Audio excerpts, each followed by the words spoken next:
Hey, what's going on, everyone? Axel here. We're going to talk about Call of Duty today, and I've got a very relevant shirt on to talk about this topic. The reason I'm going to talk about Call of Duty is because we got a big Call of Duty news thing today. Call of Duty Black Ops 2 is now backwards compatible on the Xbox One, which is a pretty big deal. This has been one of the big draws to the Xbox One is their backwards compatibility program, and this is, if you do follow Xbox news and the compatibility program and just Xbox fans in general, this is the biggest game.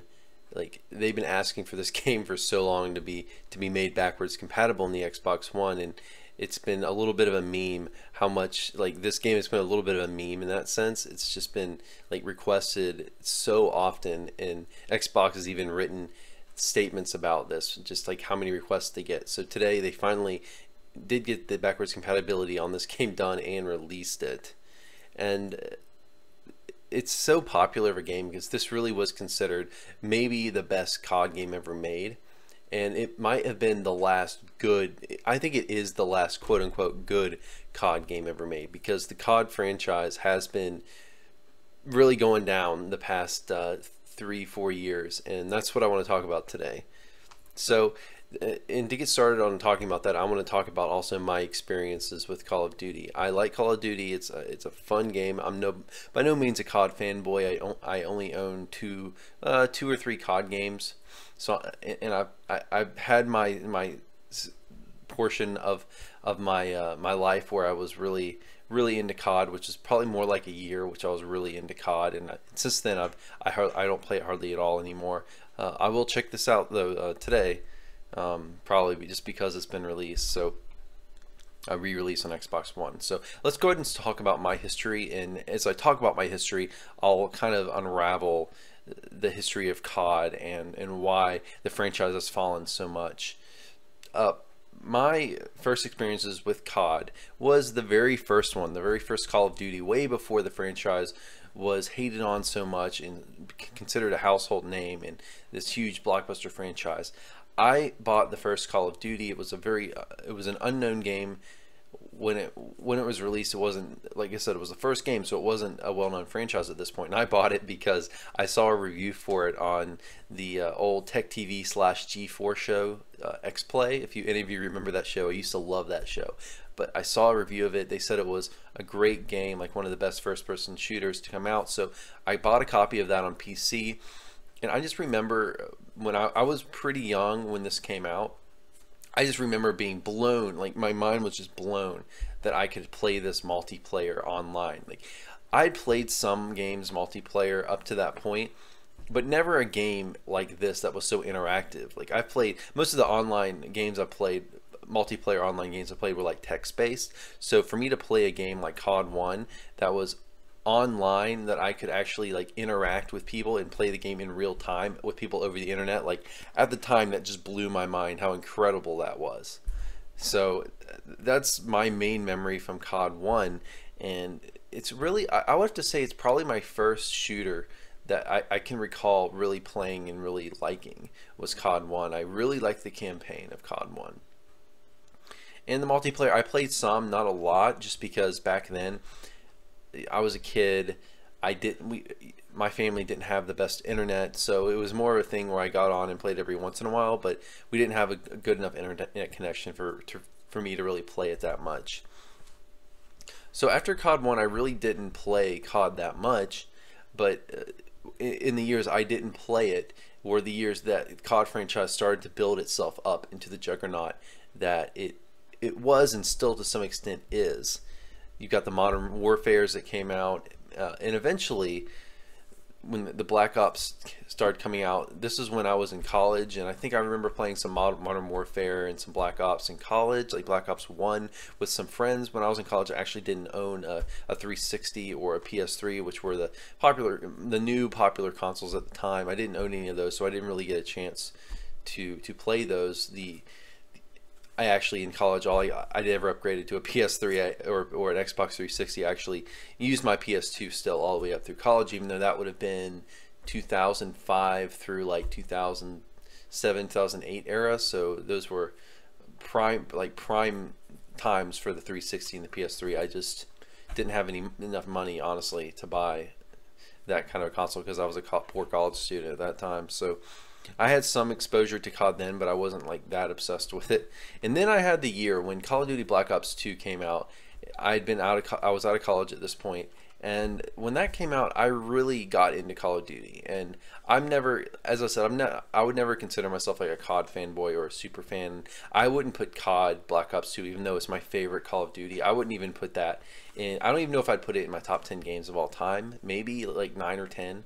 But it's still a really great game, and I finally got hooked to the multiplayer craze that was just going through the gaming community at the time, because there was a phase there where just first-person shooters, and they're still big games, but there was a phase where like everything was all about first-person shooters, like multiplayer online first-person shooter. Like that was console gaming for a while. Like that defined console gaming, and everyone wanted to make their own World War II shooter, and we saw Call of Duty just try to milk this thing, like milk this craze to death, and it still is to some extent. And I think that is one of the biggest reasons that COD really ended up kind of becoming less and less popular. There are other things, but I think burnout is one, and I think it's a big reason why I don't think first-person shooters are as popular as they used to be. Now, certainly there's things like Destiny, Overwatch that are big today, but when it comes to the World War II, like realistic shooters, those have kind of died out, and I think we're going to see a bit of a resurgence this year when COD releases what should be a more of a throwback game. It's going to be more of a boots on the ground, if you want to call it COD, a more traditional Call of Duty game that's not so futuristic. Because when they started getting to the futuristic CODs, when they got to like the Advanced Warfares and the Black Ops 3, the games were, you started implementing like jetpacks and people throwing off, going off the walls and stuff. That's when I think a lot of people started to get turned off, because I remember when Titanfall came out, and Titanfall was a pretty big hit, and it was pretty innovative with the use of the jetpacks and all that crap, and then COD wanted to kind of copy that. But the thing with COD is people liked it because they saw it as more of a military simulation, and I think that that's what people kind of wanted out of their CODs, the fans that were still left. So when they started really pushing all this boots on the ground, like futuristic CODs, that really turned a lot of people off, and we saw that especially this year with Infinite Warfare. Well, really it was, I guess, well, it's 2017 now, so I would have to say 16 with Infinite Warfare when it came out in the fall of 2016. And if you haven't heard, like, go to the Infinite Warfare trailer, like the announcement trailer. That thing, I think, has the most dislikes of any trailer on YouTube ever, or any video on YouTube ever.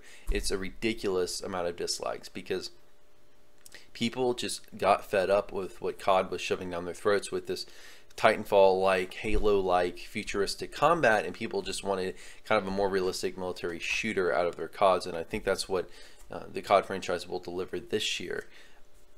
Now, certainly there's other things that caused the downfall of COD other than this, and COD is not, it used to be a respected franchise, now it's kind of a meme, it's kind of a very disrespected franchise, which I think, honestly, they deserve a lot of that, just because of not only just pushing things consumers don't want, but implementing these really pushy policies with DLC, and sometimes just making bad games, like Infinite Warfare. A lot of people just said it was a bad game. I haven't played it myself, but there were just reviews that just said it's just a bad game compared to other CODs. It just wasn't that good. So I think their quality has slipped a lot, and a lot of that's due to them trying to milk the crap out of this franchise. They're pushing out a game every single year, which I think is too much. I think they should do a game maybe every other year instead.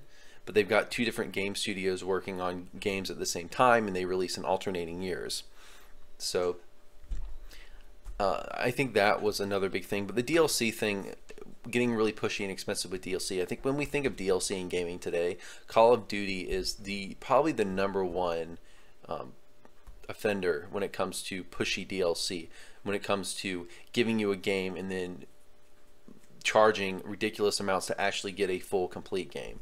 Like, you're gonna end up paying double what you paid for the game just to get all the extra DLC and maps. And in some cases, they pulled really shady business strategies. Like this past year with Infinite Warfare was probably the worst of them all, and it's one of the reasons why that game was hated on so much. Is they released an HD remaster of Modern Warfare. I think it was Modern Warfare 2, and they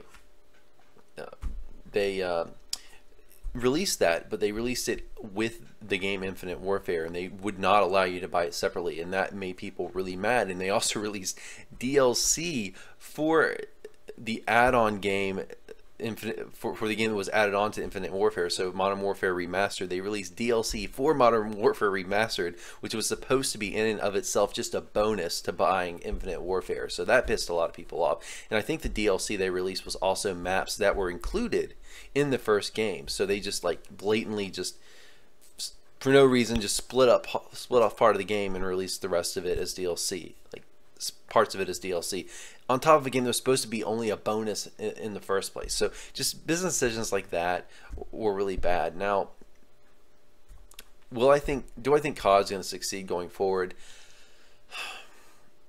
I think that eventually the cow's going to run dry. They're still going on this business strategy of just milking this thing every year, and I think that when you look at other franchises like Assassin's Creed, who gave that up after they had the horrible release of what was it, Assassin's Creed Unity, I think it was the Assassin's Creed where that was just released well before it was done, when we had NPCs who didn't even have their full faces animated, and that was released into retail. I think COD eventually will get to a point where their quality will disintegrate so much that I'm not saying it's going to get to that level, but their quality is going to decrease to the point where they're going to have to they're essentially not going to have the monetary incentive to release stuff anymore. Like we saw this happen with Guitar Hero. That stuff that was milked so much. I think they're going to just milk this thing until either the quality goes to shit or consumers just stop buying it. So I think we will see yearly releases probably for a while. I mean,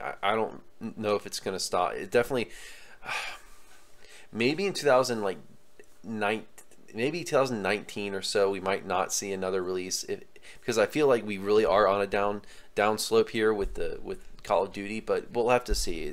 They'll really keep pushing this and milking this until it's milked fully. Now that said, I'm actually kind of excited for the new COD game that's coming out in 17 at the end of this year, just because it, by all rumors, is supposed to be more of a traditional Call of Duty. And if I can get the kind of experience I got with, say, Black Ops 2, which I really enjoyed, in a new game that has new balanced and interesting weapons, really cool maps, fair amounts of DLC, and actually gives us a traditional Call of Duty experience, then I would actually be interested again.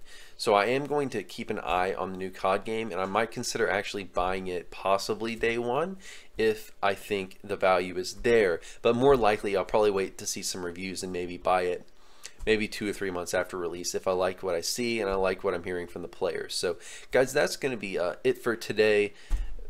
Again, if you enjoyed like I always say, if you enjoyed this video, please do me a favor by liking the video and subscribing so that you can see more of my videos in the future, and it lets me know that you actually are watching and you did enjoy the video, and it lets others see it as well. So that's gonna be it for today, guys. Hope you enjoyed. You all have a good one. Take care.